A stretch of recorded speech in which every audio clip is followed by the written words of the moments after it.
tout le monde, aujourd'hui sur Mosaïque, Marianne Gabriel vous propose de découvrir de la littérature pour adolescents avec le succès mondial d'Oskar Pollock. Anne Plichota et Sandrine Wolf nous présentent leur héroïne Suzanne Hopper. Et en deuxième partie d'émission, gros plan avec Philippe Schott, opticien lunetier comme son père. Il nous rappelle que si les lunettes sont devenues accessoires de mode, elles restent des dispositifs médicaux. Je vous laisse découvrir votre programme. À demain.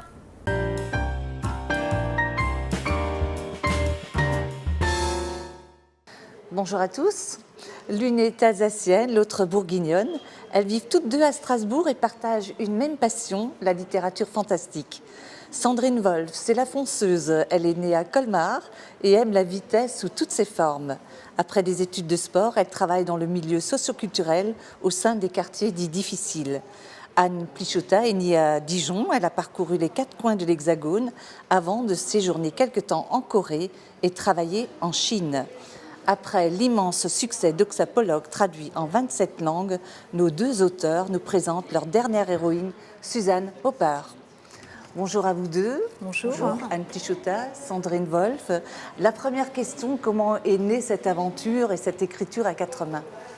En fait, on s'est rencontrés il y a à peu près 22 ans et on partageait des passions communes. Et un jour, on voulait faire un album avec beaucoup de dessins. Et donc l'écriture Anne, et on s'est rendu compte qu'on avait beaucoup de choses à dire. Et donc, sous la forme d'un pari, on s'est dit on va écrire un vrai livre. Et ça a commencé comme ça. Parce que vous êtes illustratrice aussi. En fait, j'aime dessiner. J'ai pas du tout appris à dessiner. C'est des dessins un peu qui voltigent en fait. Et donc, on voulait donc faire cette bande dessinée ensemble. Alors l'univers d'Oskar Pollock est un univers fantastique, alors que celui de Suzanne Hopper est un univers très différent, beaucoup plus sombre. Comment s'est fait le passage de l'un à l'autre et pourquoi avoir choisi subitement un autre univers ? On voulait rester dans le fantastique, mais explorer une autre forme. Donc autant dans Oskar Pollock, on est dans la magie flamboyante, les super pouvoirs, les créatures. Et Suzanne, là, c'est vrai qu'on rentre dans le côté plus sombre, un peu la face cachée du fantastique, avec le côté malédiction, la vie, la mort, les âmes errantes, les esprits.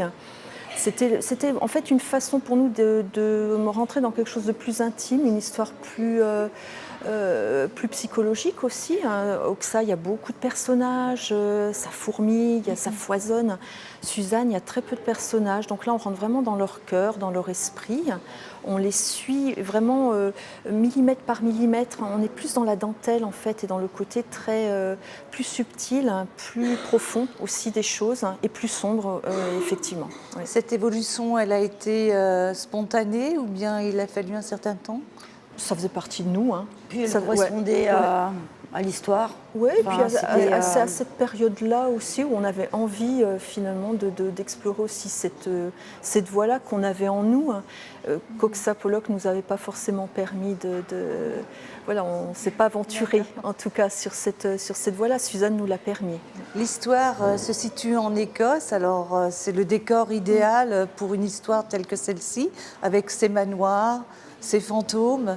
Et Suzanne Hopper, effectivement, est une orpheline, donc elle vit depuis une dizaine d'années dans un orphelinat dans les Highlands. Et tout part à partir d'un parfum. Oui. Et le souvenir revient. Le rôle de ce parfum, il est essentiel. Déjà, oui, c'est vrai qu'à lui tout seul, il est un personnage en fait. Oui, c'était l'odeur qui restait de sa mère. Et c'est à partir de là que l'histoire, elle prend vie. Et puis on aime toutes les deux, on aime... oui, l'odeur, le parfum, ça correspond à plein de choses dans la vie. C'est un défi aussi, puisque c'est difficile de définir un parfum à l'écrit. Donc il y avait un côté comme ça où, dans Oskar Pollock, on n'a pas du tout exploré les odeurs. C'est vrai que c'est quelque chose, parmi les sens, c'est quelque chose qu'on a un petit peu négligé. On rentre dans un monde olfactif. Oui, voilà. Et c'est vrai que c'était un défi d'écriture aussi, d'explorer aussi un petit peu ça, de voir comment on pouvait aborder quelque chose qui est aussi indéfinissable qu'un parfum. en fait. Et ce parfum va transformer aussi la personnalité de Suzanne. Suzanne, au départ, on a l'impression que c'est un petit monstre. Oui. On découvre dans le premier tome, on se dit mais qu'est-ce que c'est cette héroïne, elle est monstrueuse avec ses amis Elle est de mauvaise, l'orphelinat, elle est très mauvaise. vraiment monstrueuse. Et puis ce parfum, finalement, on découvre un autre personnage. Ça l'ouvre en fait, ça lui permet de découvrir des choses. Au départ, elle est fermée. Elle est fermée à tout, même aux odeurs, même à plein de choses. Parce qu'elle cherche justement cette odeur. C'est son seul repère. Voilà, aussi, et ce parfum va la mener jusqu'à la maison de la famille Hopper, puisque c'est Madame Hopper qui porte ce parfum qui lui rappelle évidemment sa mère. Voilà. C'est ce qu'elle recherchait depuis le départ. Et c'est ce qu'elle recherche évidemment. Donc elle veut absolument se faire accepter par cette famille et elle a peur de ses maladresses et finalement elle rentre dans cette famille et elle découvre tout doucement ses origines et la malédiction qui pèse sur sa famille. Également, il y a le personnage d'Eliot qui est très important. Oui, il est assez. Disons qu'Eliot, c'est le côté tendresse, la découverte de l'amour aussi. Suzanne est complètement hermétique, a priori. Voilà. Elle, Donc, elle ne sait pas aimer, elle ne sait pas recevoir non plus de l'amour. Donc c'est ce qui est le plus difficile pour elle, oui. Alors, je vais vous laisser lire l'extrait que vous avez choisi. Oui. C'est à propos justement d'Eliot et de Suzanne. Ils dormaient côte à côte comme des enfants fragiles et apeurés. Le sommeil d'Eliot n'avait pas la profondeur de celui de Suzanne. Aussi passait-il de longs instants à la contempler, à réfléchir, à laisser ses songes l'emmener au-delà de ce présent si chaotique. Elle s'agitait souvent, empêtrée dans des cauchemars et des angoisses nocturnes. Il lui prenait alors la main ou se rapprochait d'elle, doucement, juste pour la rassurer. Lui faire comprendre, à travers la frontière de son inconscient, qu'il était là, constant, fidèle. Parfois, des mots sortaient dans un souffle, toujours les mêmes. « Je t'aime ». Alors je rappelle que Eliot est le fils de la famille Hopper. Il est atteint de la maladie de la lune. Et cette relation est très intéressante entre Suzanne et Eliot. Ce sont deux solitudes qui se retrouvent. Ce sont vraiment deux solitudes, deux malades en fait. Suzanne a une forme de maladie parce qu'elle est tellement asociale, elle est tellement fragile par rapport à n'importe quel environnement, même si elle paraît dure. En elle, tout est effrité, tout est friable. Donc elle a ce côté très solitaire, très inapte finalement. Tout comme Eliot sous une autre forme, puisque Eliot, voilà, il ne peut pas vivre comme tout le monde. Je dirais, ils sont à la fois solitaires et différents. Donc ils ont uni leur solitude et leur différence. Et c'est vraiment ça qui a fait qu'ils se rencontrent et qui s'aiment. Donc voilà, ça part par de la tendresse. Et puis bien sûr, à 14-15 ans, les choses glissent aussi vers de l'amour tout doucement, oui. Et le rapport avec Madame Hopper et Suzanne est aussi intéressant. Madame Hopper, elle est un petit peu figée. Un peu froide. Oui, un peu froide, figée. Là aussi, les relations ont du mal à s'établir. Il y a beaucoup de maladresse. Suzanne a très peur de cette maladresse. Mais en fait, ce qui est intéressant, c'est justement la maman a un côté très froid. Elle ne sait pas faire avec les sentiments. Et Suzanne, c'est pareil. Elle ne sait pas comment faire. Et c'est une grande difficulté pour les deux d'essayer d'avancer l'une vers l'autre. De s'apprivoiser. Et c'est pas simple ouais. de voir un enfant de 14 ans, 15 ans arriver dans une famille et d'essayer de l'aimer comme son propre enfant. Donc tout ça, c'est pas naturel. Il y a beaucoup de pudeur Donc, en fait entre oui. elles, à la fois de la pudeur et puis elles ne savent pas faire. Madame Hopper, voilà, son éducation, non, on ne montre pas quand on aime, on ne montre pas son affection. Voilà, tout est très très mesuré comme ça, très retenu. Et Suzanne, elle, c'est encore autre chose. Elle ne sait carrément pas faire, ni recevoir, ni donner. Donc tout ça, c'est voilà, elle s'approche petit à petit l'une de l'autre. Oui, complètement. Elle s'observe et puis elle lâche du lest au fur et à mesure, hein, heureusement. Ensuite, il y a le personnage du grand-père, le grand-père savant, le grand-père un peu fou, la petite chienne Georgette. Donc Georgette, c'est mon chien, dans la vraie vie. Oui, dans la vraie vie. Dans la vraie vie. Tel quel. Et on voulait vraiment un personnage pétillant qui donne un peu de... Oui. Georgette n'est pas un personnage, rappelle-toi. Oui, mais c'est comme un personnage. Sauf dans l'autre monde. Dans l'autre oui. monde. Et voilà, quelque chose de pétillant, de gai, de frais. Un petit peu de fantaisie. Oui, en de la fait. fantaisie, Ouais, en fait. on a besoin, même dans les situations les plus tragiques. Enfin, moi, c'est un principe que j'ai dans la vie, c'est d'arriver à apporter un peu de dérision, parce que sinon, Oui, à faire sourire quand même. Sinon, voilà, on pleure toute la journée. Ouais. En tout cas, c'est un quatuor qui fonctionne très bien, Georgette. Le grand-père, Elliot et Suzanne, finalement, vont se retrouver dans ce monde des ombres et des fantômes et vont l'aider à découvrir, effectivement, ou à comprendre ses à origines. comprendre en fait. ses origines et puis cette fameuse malédiction. Voilà. Est-ce qu'on peut dire quelques mots sur cette malédiction ou bien il ne faut pas tout dévoiler?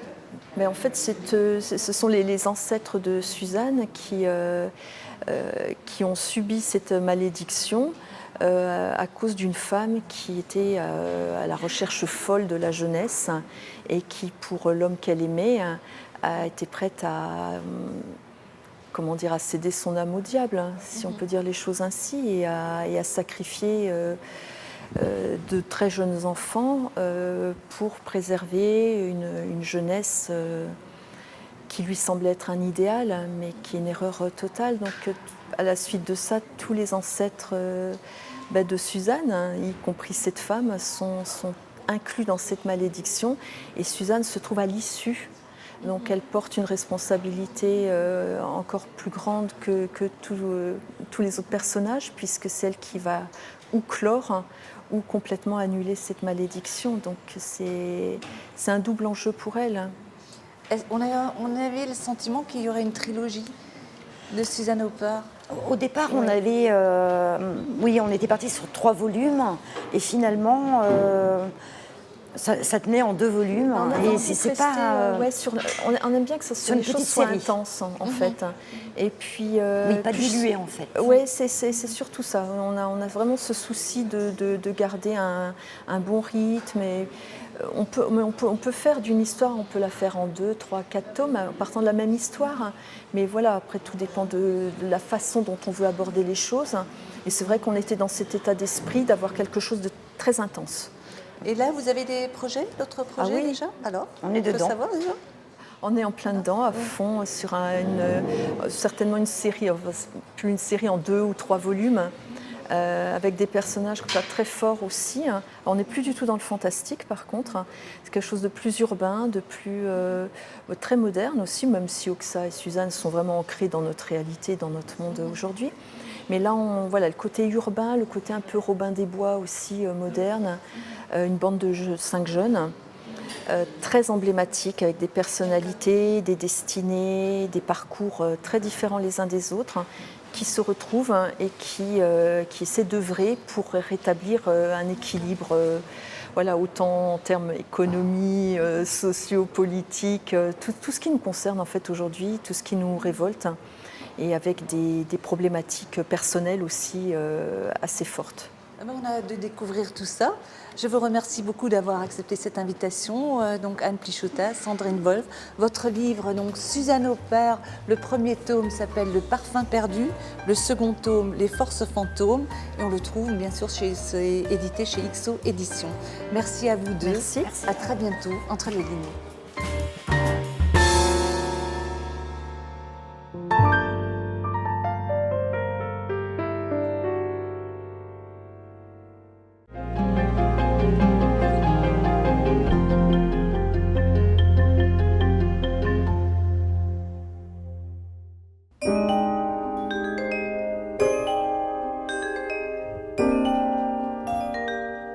La vision, on l'oublie quand même souvent, c'est quand même le prérequis pour avoir une vie sociale et une vie normale aujourd'hui. Ceux qui portent des lunettes, à 99%, ce sont des gens qui ont des problèmes de vision et non pas des gens qui mettent des montures pour paraître ou sembler plus intelligents ou plus sévères ou plus jovial. Je m'appelle Philippe Schott et donc je suis opticien lunetier depuis 1984 et j'exerce mon activité un rue Saint-Nicolas à Sarreguemines depuis maintenant à peu près 25 ans.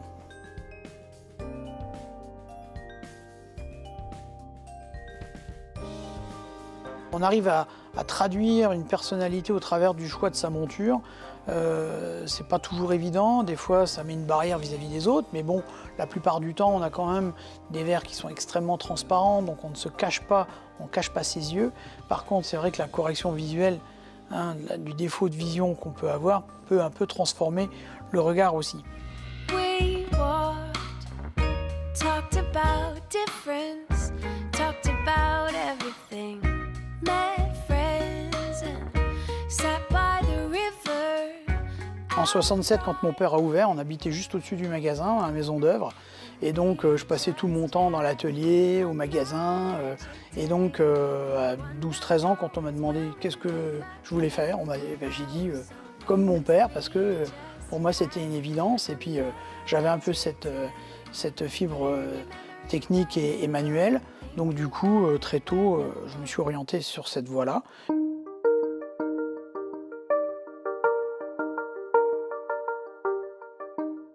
Au début, c'est vrai que j'avais un peu de mal avec la clientèle parce que en 89, il y avait encore beaucoup de gens qui voulaient qu'on fasse une vente en patois.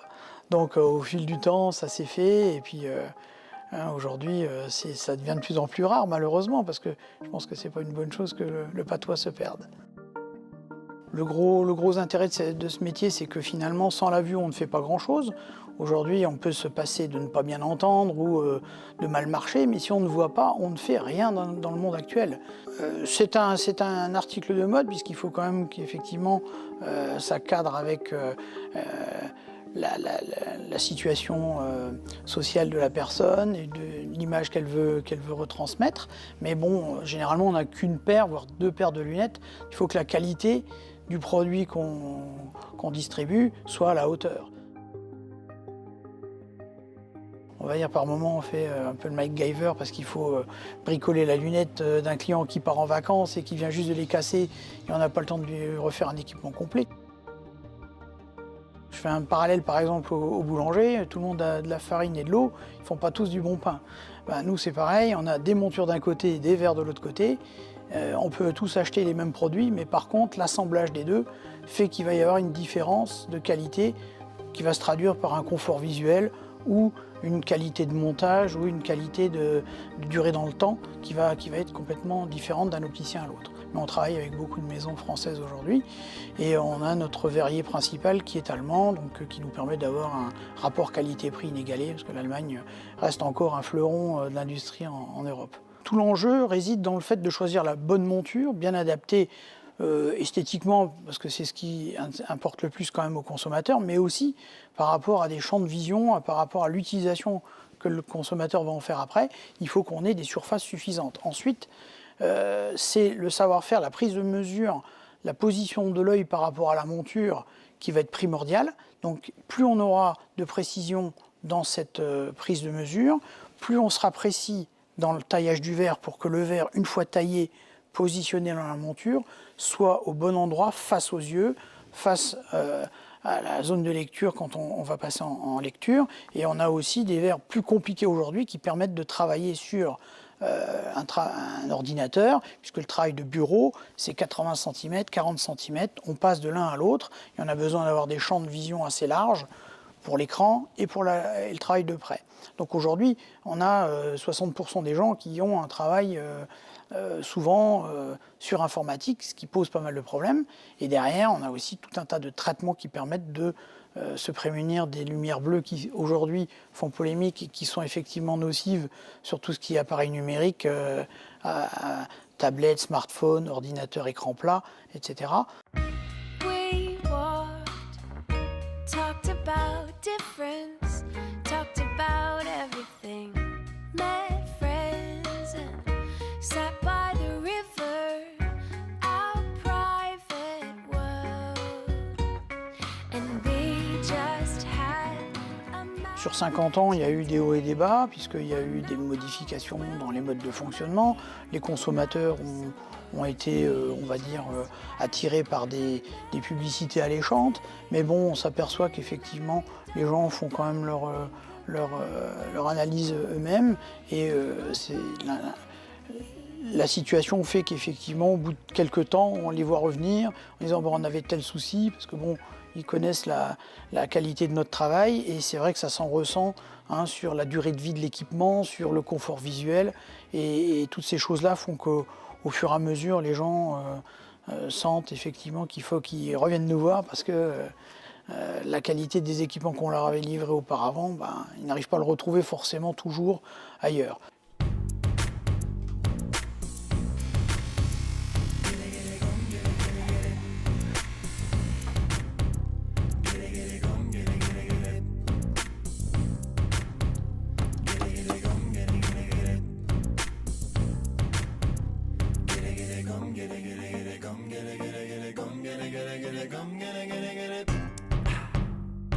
I'm looking up and I just see your face, yeah.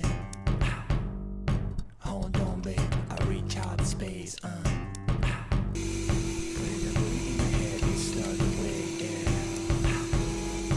I sing you signs of love by mail. Walking on the moon, over the sea. On a permis, en association avec un ophtalmologiste, de pouvoir permettre à une personne de passer son permis de conduire, alors qu'au départ, son acuité visuelle était très mauvaise. Donc on a utilisé des lentilles très sophistiquées pour lui permettre d'acquérir cette acuité visuelle suffisante pour pouvoir rouler. Donc ça donne de l'autonomie aux gens. On travaille aussi beaucoup sur tout ce qui est personnes un peu malvoyantes pour la DMLA. Donc il y a quand même des gens à qui on redonne de l'autonomie. Donc ça, c'est vraiment des grosses victoires, parce qu'on se dit on sert au moins à quelque chose.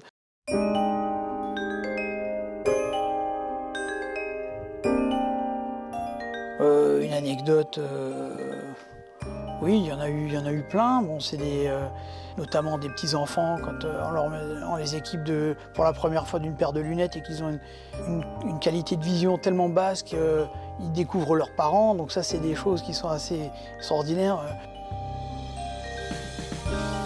Le client le plus particulier, c'est des demandes souvent très particulières, comme par exemple avoir une paire de lunettes rigoureusement identique à celle de Paul Naref, ou je veux un verre rond d'un côté et un triangle de l'autre côté.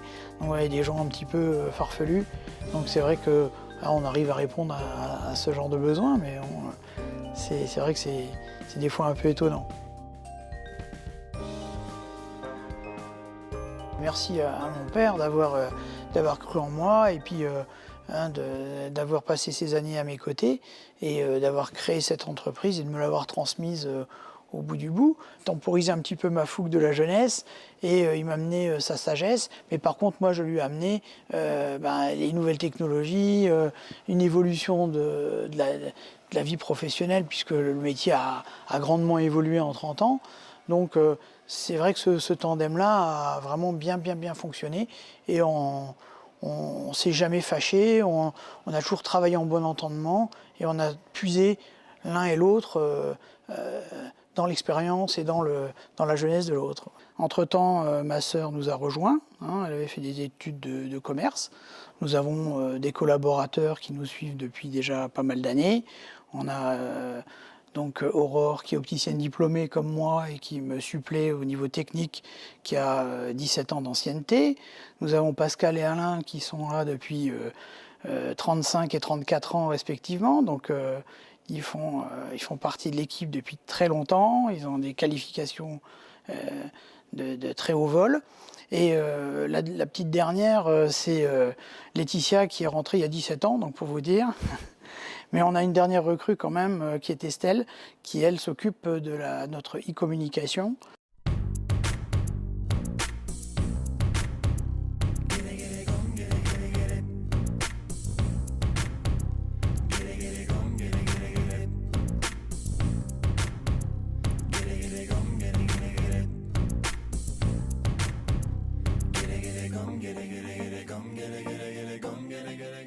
Internet ne peut pas régler tous les problèmes. On est sur un produit où il y a de l'adaptation à faire, il y a une notion de confort, une notion d'essayage. On ne pourra jamais se passer d'essayer une paire de lunettes. On a déjà du mal un petit peu à se passer d'essayer une paire de chaussures, donc on aide le consommateur à choisir sa monture vraiment sur mesure, et c'est un petit peu comme les tailleurs dans le temps, on va avoir un confort extrême avec ce type de monture-là, elle aura la taille exacte, le coloris que le consommateur aura voulu, hein, et donc c'est surtout dans cette spécialisation-là qu'on va s'orienter.